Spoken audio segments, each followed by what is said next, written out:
Hello everyone, my name's Brody, and on today's episode, today's Grimm fairy tale we'll be reading today is The Golden Bird. In the olden time, there was a king who had behind his palace a beautiful pleasure garden in which there was a tree that bore golden apples. When the apples were getting ripe, they were counted, but on the very next morning, one was missing. This was told to the king, and he ordered that a watch should be kept every night beneath the tree. The king had 3 sons, the eldest of whom he sent as soon as night came on into the garden. But when midnight came, he could not keep himself from sleeping, and next morning, again an apple was gone. The following night, the second son had to keep watch. It fared no better with him. As soon as 12 o'clock had struck, he fell asleep, and in the morning an apple was gone. Now it came to the turn of the third son to watch, and he was quite ready, but the king had not much trust in him, and thought that he would be of less use even than his brothers, but at least he let him go. The youth lay down beneath the tree, but kept awake, and did not let sleep master him.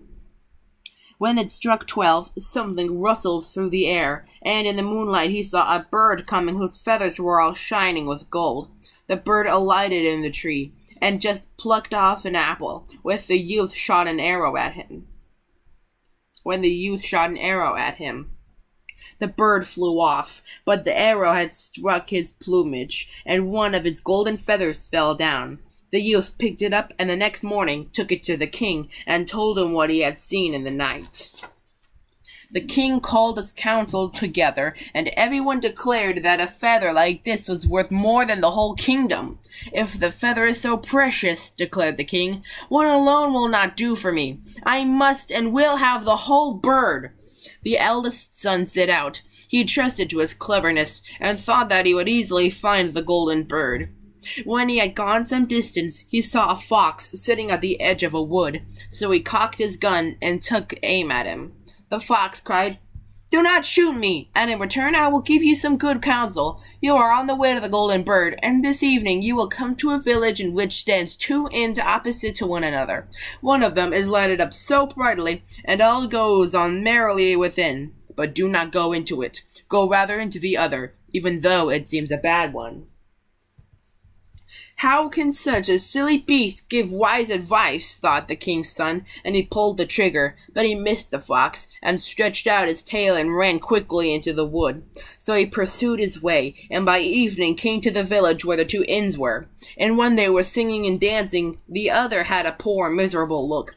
"I should be a fool indeed," he thought, "if I were to go into the shabby tavern and pass by the good one." So he went into the cheerful one, lived there in riot and revel, and forgot the bird and his father, and all good counsels. When some time had passed, and the eldest son for month after month did not come back home, the second set out, wishing to find the golden bird.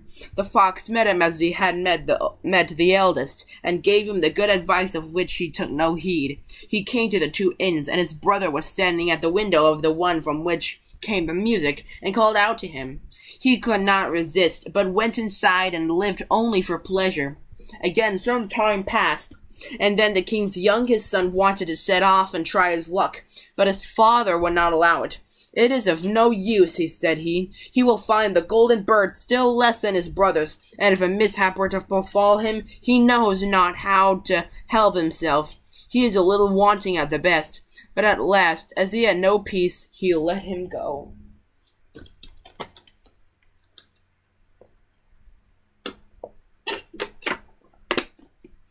Again, the fox was sitting outside the wood, and begged for his life and offered his good advice. The youth was good-natured, and said, "Be easy, little fox, I will do you no harm. You shall not repent it," answered the fox. "And that you may get on more quickly, get up behind on my tail." And scarcely had he seated himself when the fox began to run, and away he went over stock and stone, until his hair whistled in the wind. When they came to the village, the youth got off. He followed the good advice, and without looking round, turned into the little inn where he spent the night quietly. The next morning, as soon as he got into the open country, there sat the fox already, and said, "I will tell you further what you have to do. Go on quite straight, and at last you will come to a castle, in front of front of which a whole regiment of soldiers is lying. But do not trouble yourself about them, for they will all be asleep and snoring. Go through the midst of them, straight into the castle, and go through all the rooms, till at last you will come to a chamber where a golden bird is hanging in a wooden cage. Close by there stands an empty gold cage for show, but beware of taking the bird out of the common cage and putting it into the fine one, or it may go badly with you. With these words, the fox again stretched out his tail, and the king's son seated himself upon it, and away he went over stock and stone till his hair whistled in the wind.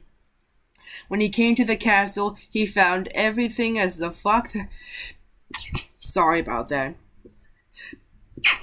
The king's son went into the chamber where the golden bird was shut up in a wooden cage, whilst the golden one stood hard by, and the 3 golden apples lay about the room. But, thought he, it would be absurd if I were to leave the beautiful bird in the common and ugly cage. So he opened the door, laid hold of it, and put it into the gold cage. But at the same moment, the bird uttered a shrill cry. The soldiers awoke, rushed in, and took him off to prison. The next morning he was taken before a court of justice, and, as he confessed everything, was sentenced to death.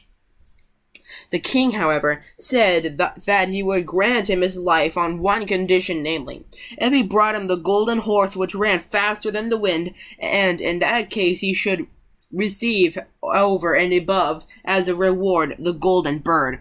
The king's son set off, but he sighed and was sorrowful, for how was he to find the golden horse? But all at once he saw his old friend the fox sitting on the road. "Look at you!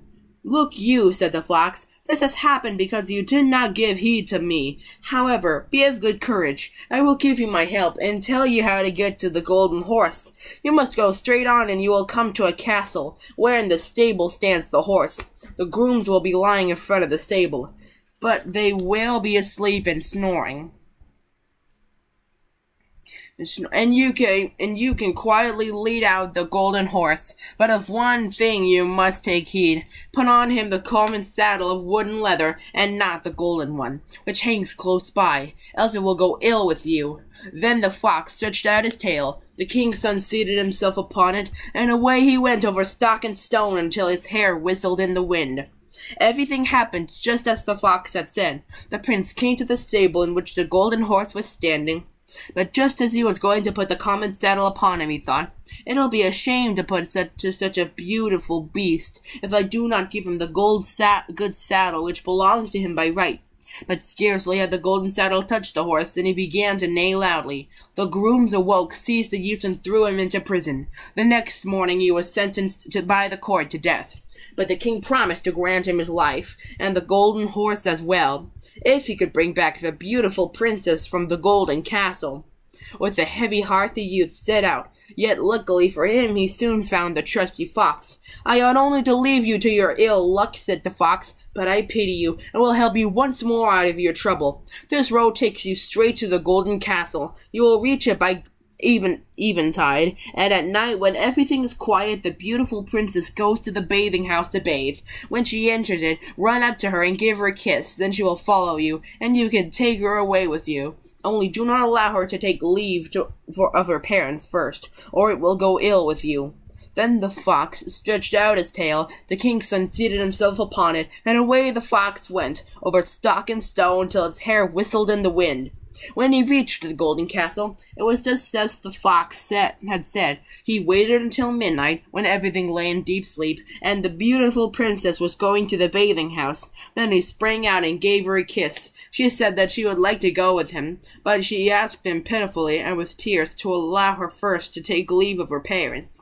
At first he withstood her prayer, but when she wept more and more and fell at his feet, he at last gave in. But no sooner had the maiden reached the bedside of her father than he and all the rest in the castle awoke, and the youth was laid hold of and put into prison. The next morning the king said to him, "Your life is forfeited, and you only find mercy if you take away the hill which stands in front of my windows and prevents my seeing beyond it, and you must finish it all within 8 days. If you do not that, you shall have my daughter as your reward." The king's son began, and dug and shoveled without leaving off. But when after 7 days he saw how little he had done, and how all his work was as good as nothing, he fell into great sorrow and gave up all hope. But on the evening of the 7th day, the fox appeared and said, "You do not deserve that I should take any trouble about you, but just go away and lie down to sleep, and I will do the work for you." The next morning, when he awoke and looked out of the window, the hill had gone. The youth ran, full of joy, to the king, and told him that the task was fulfilled, and whether he liked it or not, the king had to hold to his sword and give him his daughter. So the two set forth together, and it was not long before the trusty fox came up with him. "You have certainly got what is best," he said, "but the golden horse also belongs to the maiden of the golden castle." "How shall I get it?" asked the youth. "That I will tell you," answered the fox. "First, take the beautiful maiden to the king who sent you to the golden castle. There will be unheard of rejoicing. They will gladly give you the golden horse, and it will bring you out to you. Mount it as soon as possible, and offer your hand to all in farewell. Last of all, to the beautiful maiden. And as soon as you have taken her hand, swing her up onto the horse and gallop away, and no one will be able to bring you back, for the horse runs faster than the wind." All was carried out successfully, and the king's son carried off the beautiful princess on the golden horse. The fox did not remain behind, and he said to the youth, "Now I will help you get the golden bird. When you come near the castle where the golden bird is to be found, let the maiden get down, and I will take her into my care. Then ride with the golden horse into the castle yard. There will be a great rejoicing at the sight, and they will bring you out the golden bird for you. As soon as you have the cage in your hand, gallop back to us, and take the maiden away again." When the plan had succeeded, and the king's son was about to ride home with his treasures, the fox said, "Now you shall reward me for my help."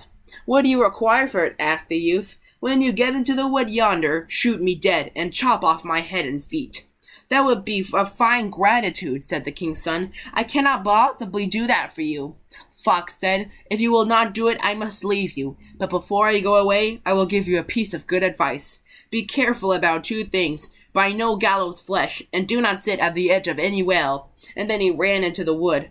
The youth thought, "That is a great, wonderful beast. He has strange whims. He is going to buy gallows flesh, and the desire to sit at the edge of a well. It has never yet seized me."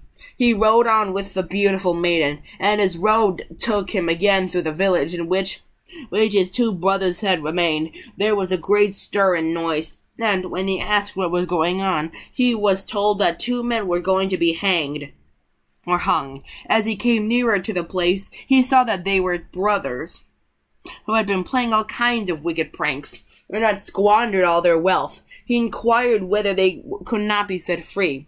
"If you will pay for them," answered the people. "But why should you waste your money on wicked men and buy them free?" He did not think twice about it, but paid for them, and when they were set free, they all went on their way together.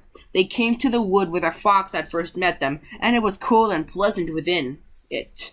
The 2 brothers said, "Let us rest a little by the well and eat and drink." He agreed, and whilst they were talking, he forgot himself and sat down upon the edge of the well without thinking of any evil. But the 2 brothers threw him backwards into the well, took the maiden, the horse, and the bird, and went home to their father. "Here we bring you not only the golden bird," said they, "we have won the golden horse also, and the maiden from the golden castle." Then was there great joy, but the horse would not eat, the bird would not sing, and the maiden sat and wept. But the youngest brother was not dead. By good fortune the well was dry, and he fell upon soft moss without being hurt. But he could not get out again. Even in his strait, the faithful fox did not leave him. It came and leapt down to him, and upbraided him for have forgotten its advice. "But yet I cannot give it up so," he said. "I will help you up again into daylight." He bade him grasp his tail and keep tight hold of it, and then he pulled him up. You are not out of all danger yet," said the fox. "Your brothers were not sure of your death, and have surrounded the wood with watchers, who are to kill you if you let yourself be seen." But a poor man was sitting upon the road, with whom the youth changed clothes, and in this way he got to the king's palace. No one knew him, and the bird began to sing, the horse began to eat, and the beautiful maiden left off weeping. The king, astonished, asked, "What does this mean?" Then the maiden said, "I do not know, but I have been so sorrowful, and now I am so happy. I feel as if my true bridegroom has come." She told him all the things that had happened, although the other brother had threatened her with death if she were to betray anything. The king commanded that all people who were in this castle should be brought before him, and amongst them came the youth in his ragged clothes. But the maiden knew him at once and fell upon his neck. The wicked brothers were seized and put to death. But he was married to the beautiful maiden and declared heir to the king. But how did it fare with the poor fox? Long afterwards, the king's son was once again walking in the wood, when the fox met him and said, "You have everything now that you can wish for. But there is never an end to my misery, and yet it is your power to free me." And again he asked him with tears to shoot him dead and chop off his head and feet. Now he did it, and scarcely was it done when the fox was changed into a man, and was no other than the brother of the beautiful princess, who at last was freed from the magic charm which had been laid upon him. And now nothing more was wanting to their happiness as long as they lived. Be sure to like, comment, subscribe, and hit the notification bell so that way you won't miss any of my new episodes. This is Brody signing out.